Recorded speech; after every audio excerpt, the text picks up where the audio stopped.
breakfast on LBC. And now we know, thousands arriving in small boats across the Channel are not seeking refuge from war or persecution or torture, but understandably, young economic migrants trying to get to Britain. I was struck on the weekend, there were a couple of pictures of people arriving in dinghies, all young or youngish men, all of them. And the picture that I'm looking at in today's, one of this newspaper, today's Daily Express, 3, 6, 9, 10, 15, 16, 20 to 24 people on board this one, and they're all young males. Now, a sensitive military intelligence leak has revealed 4 in 10 are from Albania. That's a member of NATO. There's not been a war in 25 years. And for some, that increases the idea that they could be coming in for Balkan gangs and abusing the generosity and hospitality of British taxpayers. If you're wondering, official figures show 18,108 people have reached Britain this year, making the dangerous crossing from France. That averages 85 a day in the 7 months. 337 individuals arrived in 10 small boats at the weekend. So is that the reality? Claire Pearsall is political commentator and serves as special advisor to Immigration Minister Caroline Noakes at the Home Office as recently as 2019, joins me now. What does that tell you, as someone who's worked in this field, about the truth of the crisis? Good morning. Good morning. I think that was a real stark issue to the Home Office to say that the Dover crossings are now being made by economic migrants, when it has always been argued that these are people fleeing war-torn countries and persecution. I think it's quite plain to see that Albania is a peaceful country. It may well be poor, but they're not fleeing a war. So something needs to be done very, very quickly, and the Home Office just seems to be sitting on its hands. What needs to be done, would you say? I think you need to look at the routes coming over, and especially working with France. They're launching off beaches between Calais and Dunkirk, which the French do know about. So why aren't they policing those beaches and stopping those crossings from happening in the first place? That's one argument you need to have.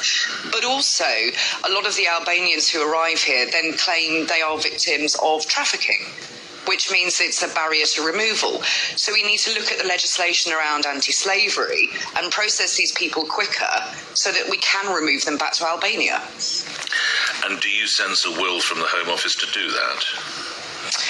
I don't think there's any will at the moment to do pretty much anything. The whole government seems to be in paralysis due to the current situation with the leadership contest, and the Home Office just seems to be sculling along, not doing very much. And I think that is a real shame that they are not taking this opportunity to bolster the borders, especially in the summer months where there are so many problems at ports and airports. They should be doing something right now and making use of the resources that they have. Grateful for your time, Claire Pearsall, as political commentator, and you served as special advisor to Immigration Minister Caroline Noakes within the Home Office, 12 after 8. Listening to that, Claire Mosley, who's the director of the refugee crisis Care4Calais. You and your colleagues work so hard. Do you feel in some way that you're being taken for a ride by these people? Good morning. Good morning. No, I don't. The first thing I'd just like to say is that those numbers only cover a specific 6-week period. So that's a very short time to be drawing conclusions over. And we would have to... Why wouldn't they be reflective of a greater time? Well, the point is we don't know, do we? Well, you don't know that they're not, do you? No, but what we do know that when we've looked at bigger periods, that the vast majority are genuine refugees. How do you know that? Just look at it in context. Because studies have been done by UNHCR, by the government itself, to show that the vast majority... So you're honestly telling me the Albanians all decided to wait for this 6-week period? You're seriously suggesting that, are you? I'm suggesting that we just don't know, and it could be a coincidence, and before you can draw conclusions, it's best to look. Also, the other point that's really important to know is that you don't have to come from a war-torn country to be a refugee. Refugees are people running from war or persecution, and the government's own figures show that 55% of Can we just be honest with each other? Have been accepted as genuine refugees. Let's just be honest with each other. I would be doing the same thing if I was the same age living in Albania. But these people aren't running away from anything. They're running towards, understandably, what they hope will be a better life. I get it. Surely we have to ask the question whether that is fair to arrive in a country where we seem currently to have enough problems of our own without importing young men from Albania. with respect, it's not really about what you would do, it's about the facts. That's what I would do. And the government's figures show that 55% of those people arriving from Albania are given asylum in our country after a very detailed analysis. So I was a little bit worried about what the lady before said about people claiming to be victims of trafficking. The facts are that a lot of people in Albania that come from Albania are victims of trafficking, and that is incredibly serious. Hold on. Especially If they seek to pay child trafficking. If they seek to pay €5,000, €10,000 to get themselves on these boats to get into Kent or Sussex, then they're still victims of trafficking. That's the absolutely terrifying thing. A lot of these victims of child trafficking aren't paid. They're paying by forced labour or sex labour.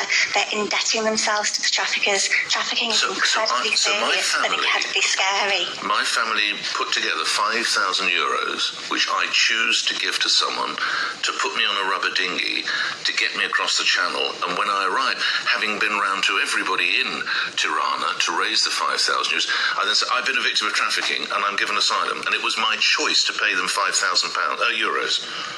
No, you're confusing trafficking with smuggling. Victims of trafficking agree or How do they prove it? Agree or are forced into a boat, and when they arrive in the UK, they are victims of slavery, modern slavery, either forced labour or sex labour. But how do they prove it upon arrival? Right, there's a difference between smuggling and trafficking. How do they prove that upon arrival? Okay, so the ones who are trafficked don't get to claim asylum. The ones who get to claim asylum are the ones who are coming because they've suffered persecution in Albania. But There's not a lot of persecution in a country that's seeking to join the European Union and is a member of NATO and hasn't had a war for 25 years. So I say again, how can they prove trafficking upon arrival? I don't understand. If they escape or are rescued by our security services. There are procedures in the UK. I hope our government is doing. Trafficking is not my expertise because I work with refugees. But people come round and talk to us about how to spot victims of trafficking because it is so absolutely horrific, and we can't just dismiss it. But anyway, this is not the point of this call. The point of the call was to ask about how we react to these Albanians being arrived. And what I'm telling you is that firstly, we can't rely on a very small sample. Well, I think we cannot dismiss the fact that it's not okay to say that all Albanians are economic migrants. Okay. But even if it were, the really important point here is that this is something new. And what that means is that the success of the small boat crossings is in itself affecting the behaviour of the traffickers. I must leave it there. Claire Mosley, thank you. You're Director of the Care4Calais charity. 817 LBC News Headlines, Simon Conway.